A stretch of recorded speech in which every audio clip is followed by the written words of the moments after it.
John Brzenk versus Kidargali Ongarbayev. Wow, was that a match?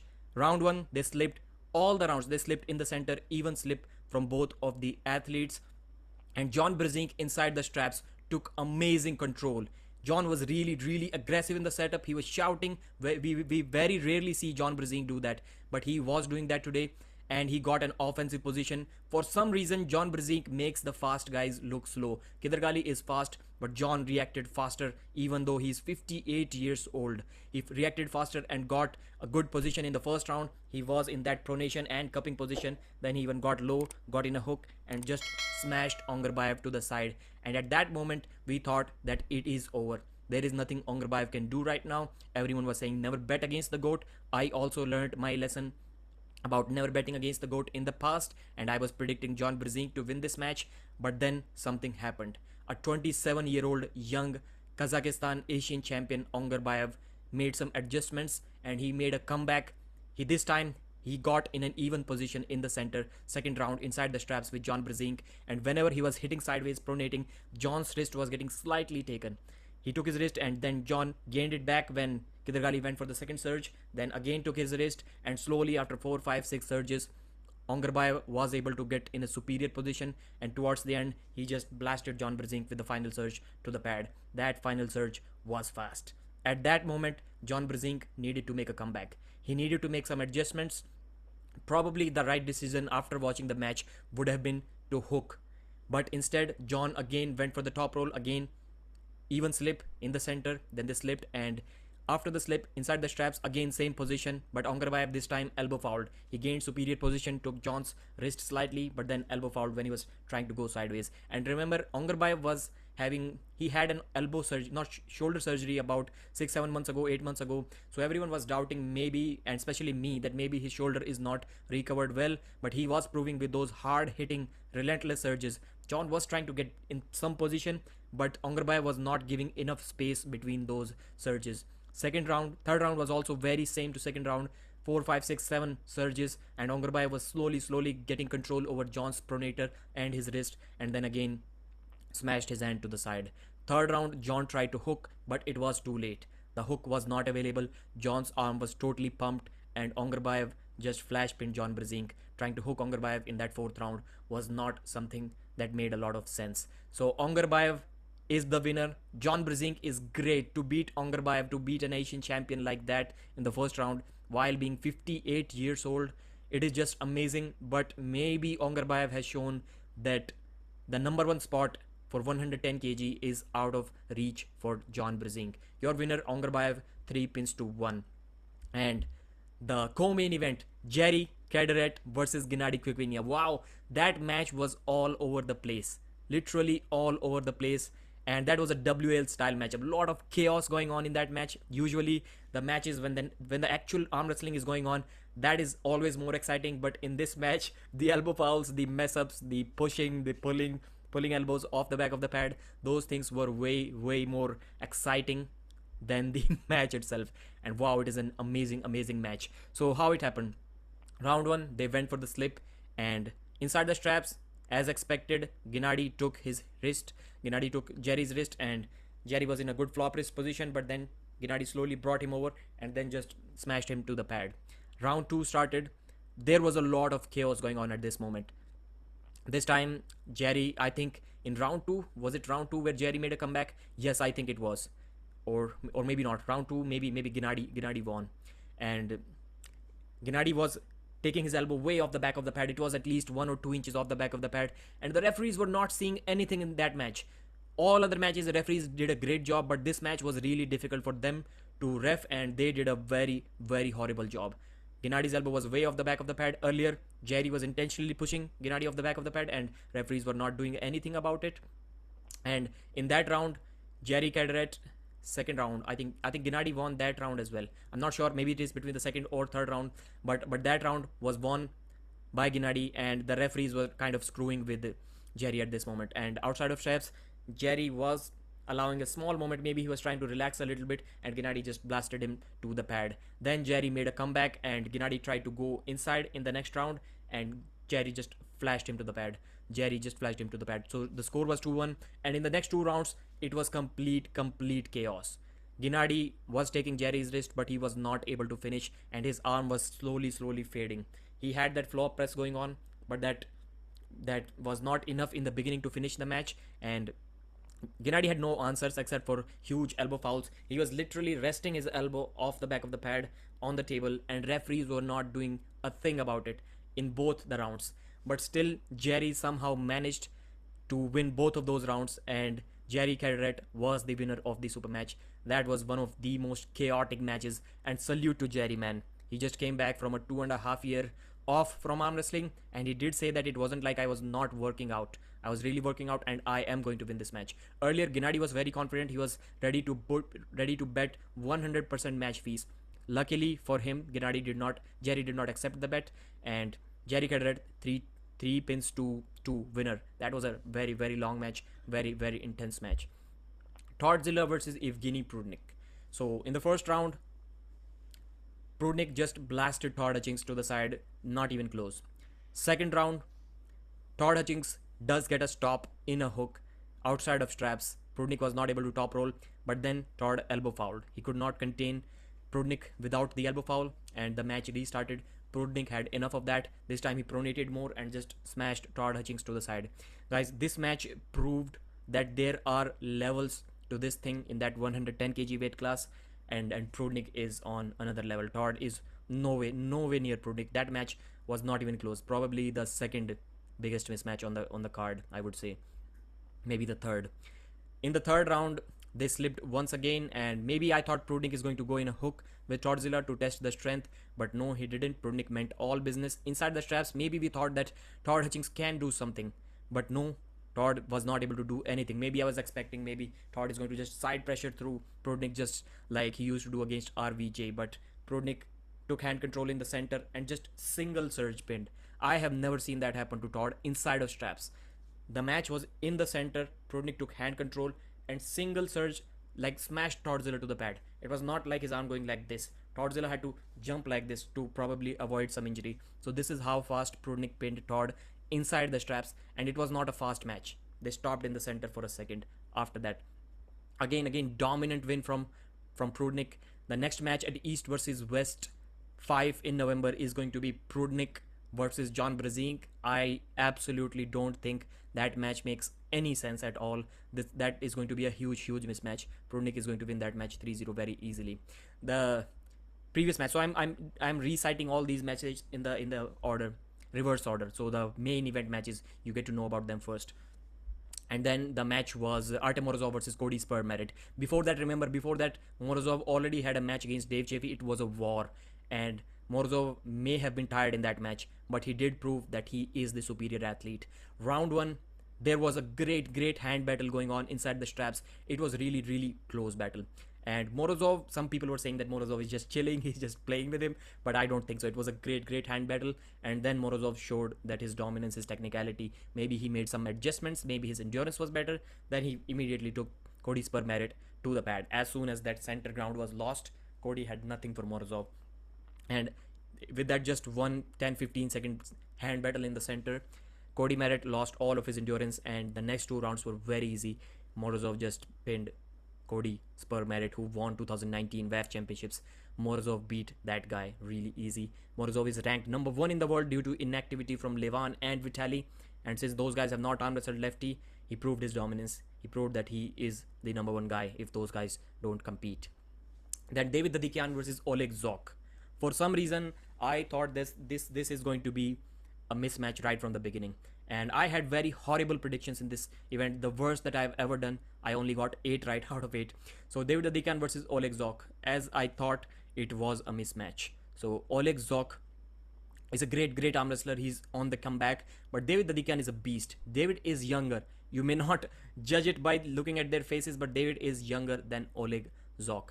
And David is only 24 years old and still a beast. Oleg was around 90 kilos. David was 115 kilos, and he cut 13 kilos to be around that 102 kg weight cap. But by the time the match started, he was already probably 106 kilos, weighing 106 kilos. And people think that it is almost impossible to cup Oleg Zok. Devon was not able to easily do that. To a 2013 younger 20-year-old version of Oleg Zok, but David Dadikian just controlled him, cupped him, and just smashed him to the side. David, I have not seen that guy laugh at all. He never laughs. Maybe a few times while practicing with Denis Siplenkov, but that guy, you can see that in this picture, he always looks like that. So in the second round as well, he hooked him and beat him. Third round, he got the cupping, he hooked him, but then he tried to prove a point. He top rolled. He top rolled Oleg Zok. That is just amazing. A hooker top rolling Oleg Zok. And after top rolling him, Oleg was going back and he intentionally tried to lift his elbow. And then David got mad at him and just smashed his hand on the table. Some people were saying that you should complain about that. It is not good behavior. But the match was still on and his elbow was still on the pad and he just smashed his opponent to the table. I don't see anything wrong with that. The next match, Bojidar Simenov versus David Samosia. Bulgaria versus that was really one of Bulgaria versus Georgia. That was really one of the most exciting matches. Very close match in a hook war as everyone expected. Maybe Samosia was a kilo or two heavier than Bojidar. Both of them were around that 87 kg weight, and that was an endurance battle.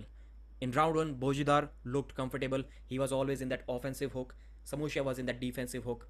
And after I think maybe a minute or so, after many surges, both of them were trying to go back and forth, but only their body was moving. The arms were not moving. The arms stayed at the center and the surges did not mean much. But slowly Bojidar was gaining control and round one went to Bojidar. After that, I thought David Dadikian is getting gassed because everyone knows that Bojidar's endurance is insane. He can hang out with Sasha, with Krasimir in a hook all day long in practice pulls. Of course, he may not be able to beat them, but he has a good endurance. But then we saw a completely different thing. This time, David Samosia was in an offensive hook. He was in the defensive hook in the beginning, like this, palm facing his chest, but then he was in this position. He got back. Bojidar's surges were slowly fading away, and Samosia gained control, and then he won on endurance. He tired Bojidar Simenov out. Like someone who is known for endurance, David Samosia tired him out and won the round. After that, it was same one-way traffic. David Samosia's endurance, his technicality was proven to be superior to Bojidar's, and he won that match. After that match, he did say that Bojidar is a legend. And I forgot what other guys said after the match. Jerry was really happy. Jerry did not complain about the referees at all, which was a good thing in a way. But after that, he should say, yo, Engin, what was happening over there? Why were those guys ganging up against me? Agle Vetkote versus Gabriela Vasconcelos, right-handed super match. I had Agle Vetkote winning this match because she had never lost to Gabby, but Gabby proved us all wrong. She lost her wrist initially to Agle, but then pronated and took Agle's wrist and then just blasted her sideways. So all of the 3 rounds were looking like this. In round 1, Gabby just dominated, took hand control and dominated. Other 2 rounds were looking like this. Agle attacked, took her wrist slightly, then Gabby pronated and took Agle's wrist. Both of them lost wrist control, and then Gabby just has that Toddzilla side pressure. She just smashed Agle to the pad 2 times. Gabby can now, she can now claim herself to be the GOAT. She was so happy after this win that she cried. She literally could not give that winning speech. She cried. She wanted that GOAT title. That maybe not that, but I think deep down inside she wanted that, and she definitely deserves that title. She defeated a woman that she was never able to defeat. There is one more woman, Irina Makieva, that Gabby has never defeated, but she has retired now, so Gabby cannot do anything. She cannot wait for that GOAT title to stay with Irina forever. She needs that title.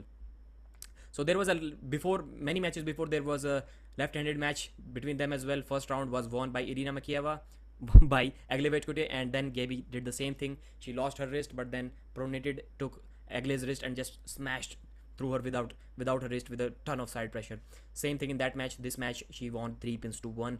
So she was able to beat Agle for the first time on both left and right arms. Dave Chaffee versus Artem Morozov, ladies and gentlemen. Amazing match. What a match. Wow. Round 1, as everyone expected, Dave top rolled him.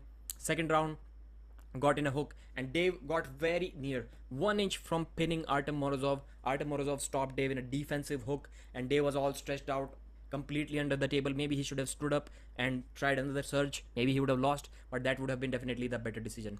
He did not do that, but won the second round. Artem Morozov was looking at Dave and laughing, saying no, but still Artem lost that round. Dave Chaffee up 2-0. After that, Dave Chaffee was clearly gassed. Artem Morozov top rolled him without the straps a couple of times. Round 5 went to the straps. We thought Dave Chaffee is a different beast inside the straps, but clearly Dave Chaffee's weakness is his endurance, and we have seen that he cannot work on it. It was exploited in the Genadi match 3 months ago. If he could have done anything to work on that, He realized that mistake, but he couldn't improve it. So maybe that is going to stay with Dave Chaffee. And Dave Chaffee is clearly not the guy that he used to be 7-8 years ago, maybe even 5 years ago. Forget about 10 years ago. Artem Morozov came back from a defensive position in the final round. Dave got a good hit and brought him back and beat Dave Chaffee in a hook. Artem Morozov won both matches. Right-handed, he beat Dave Chaffee. Left-handed, he beat Cody Merritt. Best day for this young kid, 24 years old only. That was the match. Irakli Zerakashvili versus Krasimir Kostadinov. East versus East. Georgia versus Bulgaria. Irakli destroyed Krasi. Irakli was not able to top roll him in the first couple of rounds, but he had this high hook position and was very strong. Irakli worked a lot on his side pressure, or either Krasi's defense for Irakli's side pressure was really weak. But Irakli looked really strong, 3-0. In the last round, he flopped Krasi's wrist as well. Now Krasi does not have any excuse that he was going against heavier guys. That is why he lost. He lost to a guy that is weighing less than him. He lost to a guy that is only 24 years old. He lost to a guy that is very new in this 100 kg weight category. So that was it for this match. Yusuf versus Yerdolot Sarabay. Turkey versus Kazakhstan. Yusuf was the world champion. Yerdolot Sarabay was third in that same. He wanted that win against Yusuf and he got that win. He made the current world champion pin himself 3 times. 2 times in a hook, and last time he top rolled him as well. That was amazing. Made Yusuf pin himself 3 times, something which Oleg Sherkosov was not able to do. So that tells you the level of this kid. Sandris Sedis versus Lachlan Adair. Sandris proved his dominance. He has won Zloty, he has won Europeans, he has placed on the podium in WAF. He proved his dominance completely, and that was a great performance. 3-0 victory. In the last round, he went in a hook without the straps as well against Lachlan as well, and even inside the hook, it was a long 20-second war maybe, and Sandris won in a hook as well against Lachlan. That guy, that young guy, 28-year-old, he likes to prove points, and he did definitely prove his excellence on this day. Chanshaw versus Zurab Tavbaridze. Many were doubting Chanshaw's endurance in this match, but that was not a factor at all. Chanshaw won 3-0 very convincingly. High hook top rolls against Zurab Tavbaridze. Everybody was saying that hooking Chanshaw is not a smart decision. John Brzenk learned that. Sandris Sedis learned that. Ryan Bowen learned that in the past. Zurab Tavbaridze learned that today. Do not try to hook Chanshaw. He's going to bury you. And congratulations, Chanshaw. You definitely deserve that win. But I'm still going to say that Zurab was kind of tailor-made to lose to Chanshaw. He kind of loses his wrist easily, and the wrist is what Chanshaw is looking for. He was about 60-70 pounds lighter than Chanshaw. He was much shorter. And even that 100 kg weight class is very heavy for Zurab Tavbaridze, I believe. Congratulations, Chanshaw. You definitely got the first win for West. Daniel Prokopchuk versus Corey Miller, as everyone expected. Mismatch, big mismatch. Corey was just held by Daniel, and Daniel was just looking him dead into the eyes. He was not pinning him. He was maybe even letting Corey take his wrist. Maybe Corey's pronation was strong enough that he took his wrist, but Daniel was way too comfortable in this position. He was just holding him there, and I think Corey fouled out twice in the second round as well. He was trying to embarrass Corey Miller. He just held him in the center. He was not pinning him at all. Corey had done trying everything. Nothing was working. Corey was getting gassed out in the center of the table. Then he intentionally elbow fouled. He put his elbow on the table, and then after the restart, Daniel kind of got mad and smashed Corey Miller to the pad. So 3-0, same way. The next round ended quickly as well. 3-0 win for Corey Miller. Derek Smith versus Revaz Lutidze. The biggest mismatch by far on tonight. I don't know why this match was even made. Revaz Lutidze 3-0 did not even feel Derek Smith, did not even let him get to the straps. I was not even able to take the screenshots. The matches were quick, as if you blinked your eye, you missed the pins. It was that fast, and I'm not assuming Revaz is that fast of a guy, but since it was that big of a strength gap, the slowest arm wrestler is going to look really explosive if the strength gap is that big. So the opening match, the biggest YouTubers of arm wrestling, and Coach Ray, Reimer Slepinch from Latvia versus Ryan Blue Bowen from Australia. That was the match, opening match, and wow, these guys created a great hype. Ryan Bowen was looking nervous. Ryan Bowen was looking really worried in the press conference, but that match turned out that many people are saying that Ryan, it doesn't even look like that you work out. What have been you doing? Including Engin Terzi. And Ryan took those comments to heart. Did he perform really well? Well, no, he didn't. Coach Ray proved that their Latvian training system, their consistency in training is superior, and he did tell everyone, including me. I was predicting Ryan Bowen to win that match 3-0. I thought that could be the match of the night. Very close match, and Coach Ray proved everyone wrong. Round 1, he just flash pinned, almost flash pinned. It was like a 1 second pin without the straps in a hook. Bad decision. He caught Ryan Bowen in a hook and just pinned him. Round two, it was a long match. It was a long match inside a hook, and Ryan was not able to fully set his hook. And then towards the end, Coach Ray was just looking at the crowd. You cannot beat Coach Ray in an endurance battle unless you are in a far superior position than him. Then he looked at the crowd and beat Ryan Bowen pretty convincingly. Last round, he top rolled. He just outside of straps. He top rolled Ryan. It looked like a pin, almost a pin. Like in WAF, it would have been a slip in losing position, but here it was straps. And in final round, he even top rolled Ryan Bowen. And my entire live stream chat for 4-5 hours was only about Ryan Bowen comments only. After that, delusional comments. Coach Ray, you're the man. You are seriously the man. You were doubting yourself about 1 year ago, saying that you are not elite, you're not elite. I think maybe not at this 90 kg weight cap, but at 85 kg, you can definitely be elite. You deserve that bronze that you won at the Europeans. So guys, there were very few stream crashes, but I hope nobody gives Engin a really tough time this time, except for that one match where the referees kind of messed it up, Genadi versus Jerry. Other than that, it was perfect. The stream crashed 4-5 times, but as soon as you pressed on reload, everything started working fine. The stream was amazing, $15 pay-per-view. I really liked it. And I'm recording this video during a live stream, so I hope the chat is going crazy now. I hope they're liking this. I don't know what they're saying, but I'm going to end this video. Please subscribe to the channel. Very few of you may have stayed in the video. I was about to say lasted this long, but it would have been taken in a different manner. Very few of you may have stayed this long. So much patience, and without watching the footages. Thank you very much. Subscribe. Thank you, and bye-bye.